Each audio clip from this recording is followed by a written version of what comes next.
আজ সন্ধে আনুমানিক 7টা নাগাদ তমলুক জেলা হসপিটাল অ্যান্ড মেডিকেল কলেজে রোগীর বাড়ির লোকের বিক্ষোভ পরিস্থিতি নিয়ন্ত্রণ করল পুলিশ। সেই চিত্র উঠে এলো আমাদের সংবাদ মাধ্যমে।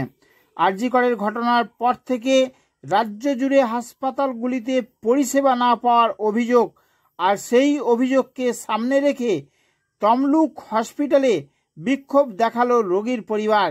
এই নিয়ে উত্তেজনা তৈরি হয় হসপিটালে। আইসিইউ বিভাগে ভর্তি রোগীকে দেখতে দিতে হবে, এই দাবিকে কেন্দ্র করে ডাক্তারদের সঙ্গে বচসা ধাক্কাধাক্কি দেওয়ার অভিযোগ ওঠে। বিশাল পুলিশ বাহিনী এসে পরিস্থিতি নিয়ন্ত্রণ করে। এই সম্পর্কে হসপিটালের ডাক্তার বাবুরা কি বললেন শুনুন। ভিতরে ডেকে নিয়ে গিয়ে দেখালো না, কি ভাবছে রাখেন একবার ভিতরে ডেকে নিয়ে গিয়ে আমাদেরকে দেখাচ্ছেন। আবার এখানে দাঁড়িয়ে কথা বলছি, চলে যাবো না, আমরা বাড়ি চলে যাবো, এখানে লুটবে সব।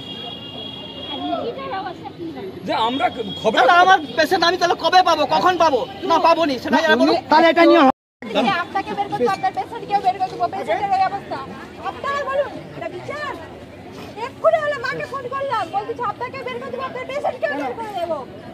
পেশেন্ট মরণ অবস্থায় ঝুলছে, ডাক্তার বলছে চলুন আমরা কোথাও সমস্যা হবে কোথাও কবে কোথাও দেখি দেখে নিয়ে আসলে ছড়ি সব পাওয়াটা দাঁড়িয়েছে আমাদেরকে মারার জন্য, পাবলিককে মারার জন্য। এটাই সরকার, এনারা তো সেইভাবেই দাঁড়িয়ে আছে যাতে পাবলিক এখান থেকে মেরে হারিয়ে যায়। আমরা এখানে কথা বলছি বাড়ির লোকের সাথে, বলছে এখান থেকে সরে যাবে হাসপাতাল, আমরাও জানি হাসপাতাল। উদ্বিগ্নতা স্বাভাবিক, ডক্টর কি বলবেন, কি ট্রিটমেন্ট করবেন, সেটা কি আমরা বলেছি বলে আমাদেরকে বের করে দিচ্ছে, আমার পেশেন্টকে বের করে দিচ্ছে, আমাদেরকে বের করে দিচ্ছে কেন? কোথায় বের করবেন? চলুন না, ওই তো হ্যালো চলুন, আপনার এই ভিড়ের মধ্যে এখানে আছে, চলুন না। কালকে যেখানে দাঁড়িয়ে ছিল সেইখানে আছে। আপনি এখন আছেন, আপনি চলুন। কালকে আমার বাড়ির লোক রাত্রি 12টার সময় বের করে দিয়েছে, বের করে আমি মানছি তাকে 12টার সময় বলেছি নিয়ে গেল আমাদের বাড়ি অনেক দূরে। উনি 8টা বেড রাউন্ড দিয়ে তার বাড়ির লোকের সঙ্গে কথা বলে আবার 8টা বেডের দিকে যাবেন। এই রুগীটা যে পেশেন্ট পার্টি সবচেয়ে ঝামেলা করেছে, তার বাড়ির লোক রুগীর নম্বর 16, সেটা পরের মানে ডাক্তারবাবু 12 পর্যন্ত দেখে তারপরে 16তে যাবেন। ওই জন্য ওনাকে আটকানো হয়েছে যে আপনি দাঁড়ান, 16র টাইম এখনও আসেনি, আমরা 13 থেকে 20 পরের মানে দেখছি এই 12 জনকে ছেড়ে দেখে পার্টি ঢুকে দেখে টেকে সব করে ছাড়বো। উনি এবার ওখানে আওয়াজ তুলে দিয়েছেন আমার রুগী নিশ্চয়ই মরে গেছে, সেই জন্য ডাক্তারবাবুরা দেখতে দিচ্ছে না। কিন্তু রুগী ভেন্টিলেটার মানে স্বাভাবিক, আইসিইউতে আর ভালো রুগী থাকবে না, তা যা অবস্থা তাই নিয়ে আছে, কিন্তু রুগী বেঁচে আছে, এই মুহূর্ত পর্যন্ত বেঁচে আছে, মারা যায়নি।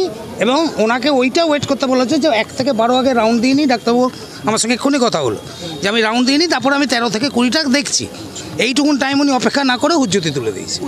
এমনি কি কোনো রকমভাবে কোনো ডাক্তারদেরকে কোনো প্রযুক্তি না ডাক্তারদের সেরকম কিছু না, কিন্তু যেটা প্রবলেম হচ্ছে যে ছেলেদের ওয়ার্ডে মেয়ে আর মেয়েদের ওয়ার্ডে ছেলে এখানে ঢুকে বসেছিল, আমার সিকিউরিটিরা তাদের বারণ করতে গেছিলো। এবার সিকিউরিটিদের ওপর অত্যাচার হয়েছে, সিকিউরিটিকে তাড়া করেছে। ওই স্টুডেন্টরা ক্রিকেট খেলছিল, তাদের ব্যাট উইকেট নিয়ে সিকিউরিটিকে তাড়া করেছে, ওই সেই মহিলাটা তাড়া করেছে। এখন কি অবস্থা? এখন ঠিক আছে, কন্ট্রোল, পুলিশ এসছে, কন্ট্রোল। স্যার আপনার নামটা?